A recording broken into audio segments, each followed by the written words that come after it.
పెట్టుబడుల రంగంలో ఆంధ్రప్రదేశ్ కొత్త చరిత్ర సృష్టించబోతోంది.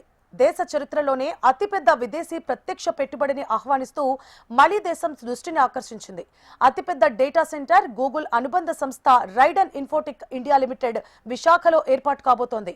ఇందుకు గాను 87,520 కోట్లతో ప్రతిష్టాత్మకంగా రూపుదిద్దుకోబోయే ఈ డేటా సెంటర్ ప్రాజెక్టుకు ముఖ్యమంత్రి చంద్రబాబు అధ్యక్షతన జరిగిన 11వ రాష్ట్ర స్థాయి పెట్టుబడుల ప్రోత్సాహక బోర్డు గ్రీన్ సిగ్నల్ ఇచ్చింది.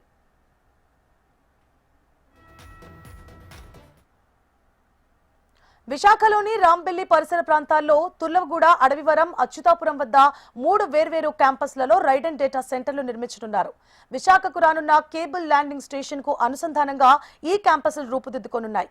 ఈ ప్రాజెక్టుతో పాటు రాష్ట్ర వ్యాప్తంగా 1,14,824 కోట్ల విలువైన పెట్టుబడులకు ఎస్ఐపిబి ఆమోదం తెలిపింది. దీనివల్ల సుమారు 67,000 మందికి పైగా నిరుద్యోగులకు ఉద్యోగ అవకాశాలు రానున్నాయి.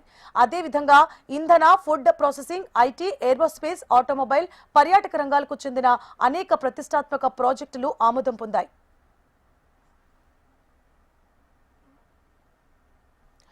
క్వాంటమ్ వ్యాలీ తరహాలో ఏపీ టెక్నాలజీ రంగంలో కొత్త గేమ్ చేంజర్ గా ఎదుగుతుందన్నారు సీఎం చంద్రబాబు.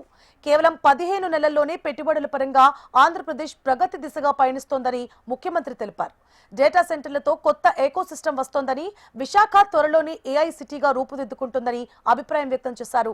తూర్పు గోదావరి నుంచి శ్రీకాకుళం వరకు విశాఖ ఎకనామిక్ రీజియన్ ఏర్పాటు చేస్తున్నామని, అదే తరహాలో అమరావతిని కేంద్రంగా చేసుకుని పశ్చిమ గోదావరి నుంచి ప్రకాశం వరకు ఆర్థిక ప్రగతి రీజియన్ ను, అలాగే నెల్లూరు, రాయలసీమ జిల్లాల మధ్య మరో డెవలప్మెంట్ జోన్ ను ఏర్పాటు చేయాలని సీఎం సూచించారు. ప్రస్తుతం రాయలసీమలో ఏరోస్పేస్, ఎలక్ట్రానిక్స్, డ్రోన్ సిటీలు, ఆటోమొబైల్ కారిడార్లు వేగంగా ఎదుగుతున్నాయని తెలిపారు. ఉద్యాన పంటల ప్రాసెసింగ్ కేంద్రంగా ఈ ప్రాంతం అభివృద్ధి చెందుతోందని, త్వరలోనే ప్రపంచ స్థాయిలో గుర్తింపు పొందుతుందని చెప్పారు. అమరావతిని నాలెడ్జ్ ఎకానమీ సెంటర్ గా తీర్చిదిద్దాలని, కర్నూలు, ఓర్వకల్లును పెద్ద పారిశ్రామిక హబ్ గా తయారు చేయాలని సీఎం సూచించారు.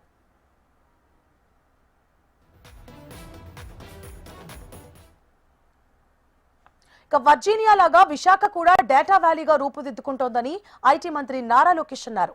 టీఎస్ ద్వారా కూడా త్వరలోనే విశాఖలో తన కొత్త క్యాంపస్ ప్రారంభించనుందని తెలిపారు. ఒక్క విశాఖ నగరంలోనే ఐటీ రంగంలో 5 లక్షల మందికి ఉద్యోగాలు కల్పించాలనేది లక్ష్యమని తెలిపారు. దీనిపై సీఎం సూచనలు స్పష్టంగా ఇచ్చారన్నారు. ఐటీ సంస్థలు వాటి ఉద్యోగుల కోసం హౌసింగ్, రోడ్లు, ఇతర సదుపాయాలు ఉండేలా మాస్టర్ ప్లాన్ రూపొందించాలని ఆదేశించారు. అనకాపల్లి నుంచి విజయనగరం వరకు ఉన్న ప్రాంతాన్ని సమగ్రంగా అభివృద్ధి చేయాలని తెలిపారు. ఇక వర్క్ ఫ్రం హోం ద్వారా ఐటీ రంగంలో మరో 5 లక్షల మందికి అవకాశాలు కల్పించాలని సీఎం పేర్కొన్నారు. రాయపట్నం సమీపంలోని Bharat petroleum refinery, Arcelor Mittal, Raiden data centre లాంటి భారీ ప్రాజెక్టులు పురోగతిని పర్యవేక్షించేందుకు ప్రత్యేక అధికారులను నియమించాలని ఆదేశించారు.